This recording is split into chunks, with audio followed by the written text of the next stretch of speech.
So are you thinking of moving to Temecula, California or the Temecula Valley region? Well, in this video, I'm going to be going over some of the pros and the cons of what the Temecula Valley region really has to offer and things that you should really look for and consider whether or not this is going to be the right move for you. So stay tuned because we're going to get after it right now.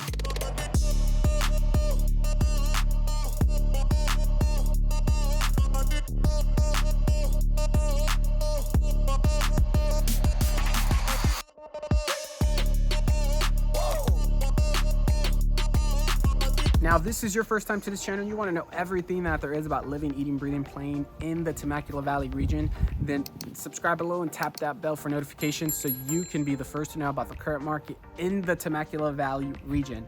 Now, my name is Jonathan. We get calls, texts, emails every single day from people just like you looking to make the move, and we absolutely love it. So whether you're deciding to move in 9 days or 90 days or even 900 days, you could always give us a call, shoot us a text, or send us an email. We'll love to help you make that smooth move to Temecula, California. Now, Temecula, Valley region, what's going on with it? What's the update? I'm hearing a lot of this, a lot of that. Well, in reality, some of the pros and the cons with moving to the Temecula Valley region, right? When I say Temecula Valley region, that really includes Temecula, Marietta, Wildomar, a little bit of Menifee, and some of that Winchester area, right? And so with that Temecula Valley region, it comes and consists of a couple of different cities and what's going on in and around that area. Now, within the Temecula Valley, just know this. Pro number one, it is affordable compared to the rest of the surrounding counties and cities. Affordability is one of the big major factors of why a lot of people decide to move to the Temecula Valley region, right? Because affordability. Now, affordability can mean a variety of different things, and I mean every aspect. When it comes to the cost of living, housing, transportation, it is a little bit more affordable than San Diego County, Los Angeles County, and of course, Orange County. And so it's definitely more affordable. Now, yes, is there other places in California that can be more affordable? Absolutely, without a doubt. Now, the way I look at it, and when I talk to people, looking to make a move to the area, when you look at Temecula, Temecula is the cream of the crop, okay, when it comes to, price. And then it becomes Marietta. It's about 5% lower, and then Wildomar, Menifee, and Winchester. That's how it kind of goes in order when it comes to more affordability.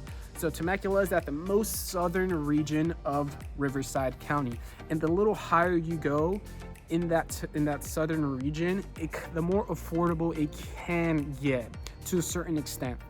And so that's big pro number one, is that yes, it is affordable compared to other regions in the area. Here in Southern California, for the price that you're gonna get, you're gonna get, good schools, good safety. Yes, there is things to do. So within the Temecula Valley region, we have multiple hospitals, good jobs, safety, great schools, affordable housing, right?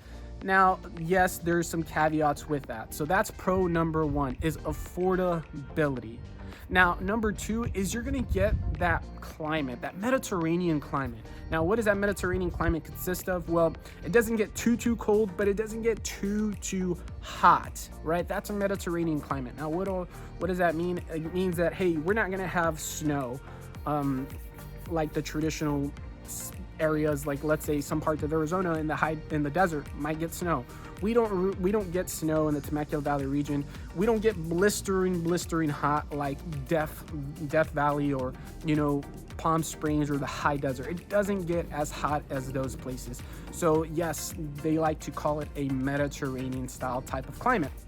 Now that's pro number two. Now with pro number three is we're starting to get some more diversity, which is by all means really great, because diversity comes different aspects into the community, whether it's different jobs or just different restaurants, right? More businesses, more people. It just kind of helps the community, right? So number four is it has a very community friendly environment. Because Temecula Valley, it is kind of more of a smaller type of town. It's not big city, not San Diego, it's not Riverside, it's not LA. It is more of a smaller town type of environment, but still a little large, if that makes any sense. Because it's not, large like a major city, metropolitan area, but it's not too tiny either. It's just a perfect type of normal. All right, so that's one of the big major factors is affordability. We got some good climate, we got diversity, and it is family friendly. I'm just being quite honest.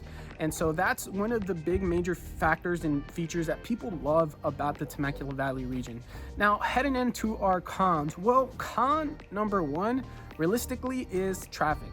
And this is the best way I'm gonna put it because this is the way that it's told to me. Traffic is bottom line. Excuse my French, excuse my language, but yes, the traffic is not good whatsoever. What do I mean by that? Well, we've had a lot of congestion in the recent years because of all of development, all the people moving into the area.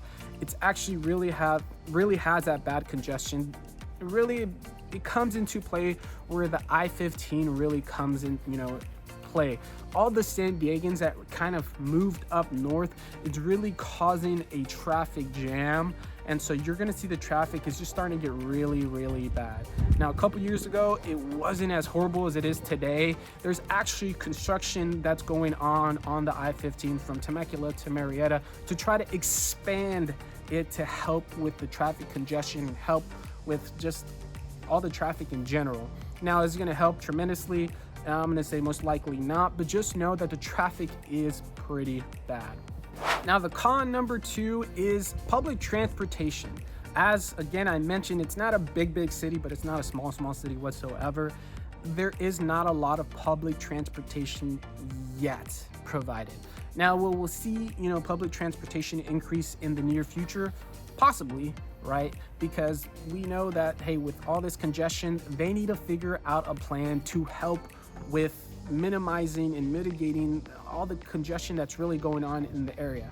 So that is one key feature, is there's not a lot of public transportation in the Temecula Valley area. So that's something that's in the works, and city of Temecula and Murrieta have definitely considered that. That's why they're extending that I-15 highway. Con number three. Now, given that it is highly desirable, is you're gonna see, and this is a big con, you're gonna see home prices actually skyrocket, right? So which can make it unaffordable in years to come. But currently it is affordable, but hey, because of the influx of people, you can see some areas of Temecula just getting outrageously overpriced, and some people that are from the area or that have known of Temecula used to remember Temecula as, oh wow, Temecula used to be $250,000 for a house, and now that same house is worth $550 or $600. Well, thank you, inflation, right? No, however, Temecula is becoming a little bit overcrowded, and so that's one thing to consider. And that's why a lot of people are looking at the Temecula Valley region in general, in the surrounding areas such as Murrieta, Wildomar, Menifee, Winchester, right? Because they are looking at the additional options that come with living in the Temecula Valley region. Because if you can still live in Murrieta but still be in the wineries in 20 minutes, then it still makes sense. And so that's one of the big major factors of whether or not a lot of people like to move to Temecula. Now, that right there is some of the pros and cons of living in the Temecula Valley region. Yes, there's a lot more to it, and that can be good and a lot that can be bad, but overall those are the big major factors of whether or not people like to move to the area. And if you do have questions or comments, or you want to add something to it, definitely comment down below. I'd love to get in contact with you. Thanks for watching Living in South California.